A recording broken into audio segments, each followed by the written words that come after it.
Hello everybody, and welcome back to Cam Critiques. Lately, Square Enix games have been extremely hit or miss. Whether it be a massive AAA release or a smaller scale project, you can never know what to expect in terms of quality. They're the only company I can think of that regularly jumps from the likes of Nier Automata to Babylon's Fall, or The Quiet Man to Neo the World Ends With You. So, when Balan Wonderworld was first announced, I really didn't know what to expect. Yuji Naka has worked on some incredible games, but he's been struggling for nearly 2 decades now. I hoped that the proper backing from a big company like Square Enix on a full-scale title for the first time since its departure from Sonic Team pre-Sonic 06 would be what he needed to get back on track, but I couldn't be sure.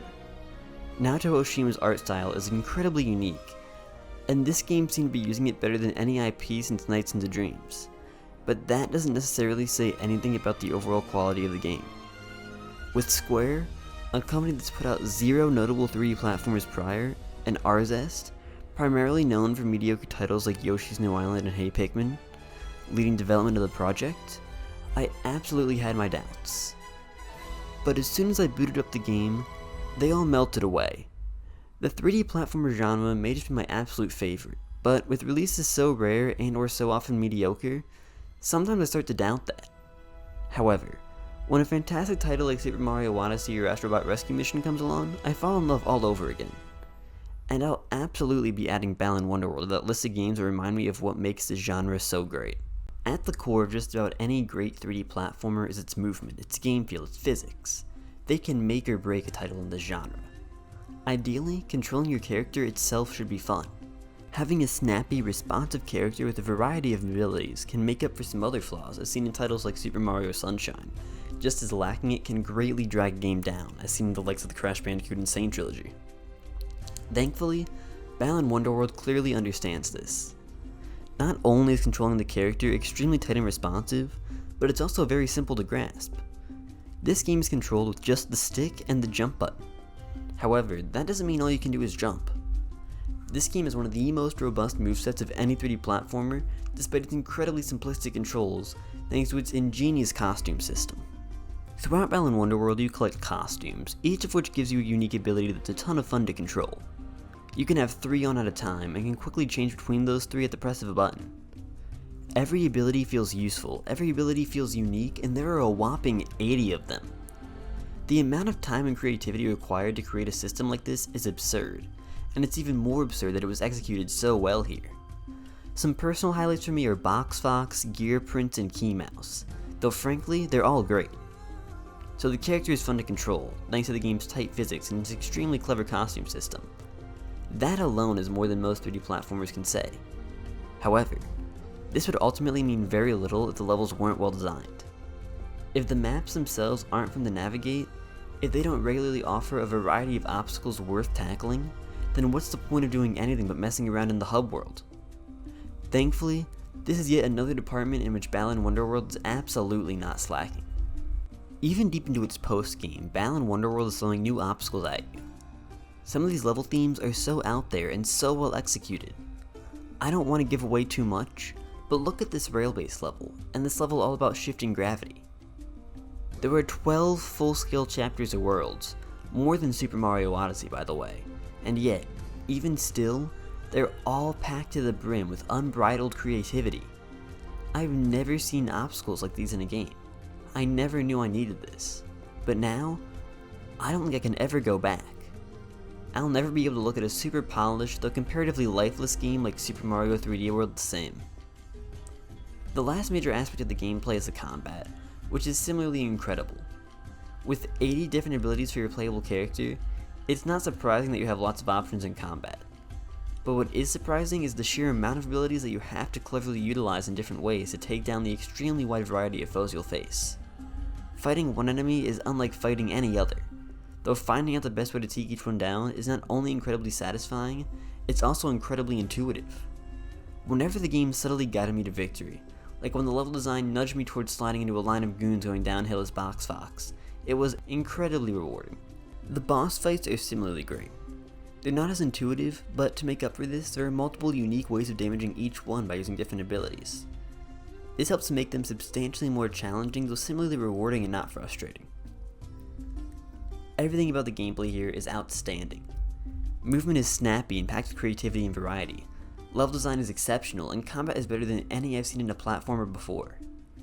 This game takes the movement of Mario Odyssey, the level design of Mario Galaxy, and the combat of Ratchet & Clank, and not only mixes it all together, but substantially improves upon each aspect in just about every way. The gameplay here alone would be enough to make the game a noteworthy masterpiece in my book, though somehow, it may not even be the best part. Platformers have struggled for a long while in determining how to deliver a compelling narrative. Most of the time, a platformer story is either practically non-existent or frankly obnoxious. If it's there, it's usually exceptionally shallow and just gets in the way of what you probably want to be doing in a platformer: platforming. There are a few exceptions, such as Celeste, which tells a wonderful narrative, but I can't think of any game that comes close to it in the 3D platforming sphere. Or I guess I should say I couldn't. Because with Balan Wonderworld, I think Celeste has finally met its match. Balan Wonderworld tells a story of discovery, a story of growth, a story of acceptance, beauty, and even tragedy. Ultimately, it tells a story with an abundance of heart.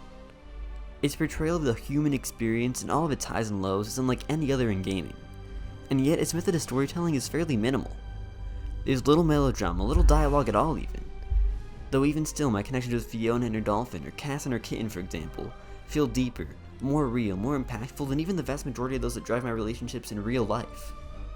I'm not ashamed to admit that I cried playing this game, many times, and I think that if you played it and you claim you didn't cry, you're probably lying. It's amazing what the team behind this title has pulled off, with practically no dialogue, just gorgeous, expertly paced cutscenes. I still haven't even directly mentioned the visuals. With all the praise I've given to Oshima's art style and levels designs, not just in terms of gameplay but also in terms of ideas, I doubt this comes as much of a surprise. But the visuals here are absolutely excellent. Oshima's art style is at its best since Blink's the Time Sweeper. The ideas here are incredibly creative and abundant. With the costumes, the main character alone has more than 80 fantastic designs. And on a technical level, this game is gorgeous. Performance, resolution, textures, models, animations, it's all great. I'll be impressed if Square can put out a better looking game anytime in the near future. Final Fantasy XVI has some massive competition. Last and sadly least is the soundtrack. Don't get me wrong, this soundtrack isn't bad. It's not even just good, it's great. But every other core aspect of this game is borderline flawless. As you've heard throughout this video, there are plenty of fantastic songs to choose from, and there are plenty more I didn't play. They provide a great mood that fits the game perfectly, and when present, the vocal work is outstanding. But not everything is quite on this level. None of the stage themes can live up to the greatness of the post-boss dance tune or the pause music. That's ultimately fine though. Again, the problem lies not with those songs being bad, but with their competitors being so unfathomably good. Balan Wonderworld is a game that has it all. Excellent game feel, excellent level design, an excellent art style executed with technical excellence, an abundance of charm, a great soundtrack, even a groundbreaking story. If you like games at all, not just platformers, not just Square Enix games, not just Yuji Naka games, no, but any game, play Balan Wonderworld. If you don't, you're doing yourself a massive disservice. This is gaming's Citizen Kane, gaming's Mona Lisa. The only complaint I have that isn't just extremely minor nitpicking with regards to the soundtrack is that I don't think I can look at lesser platformers that I used to love, like Super Mario Galaxy or A Hat in Time, the same way ever again.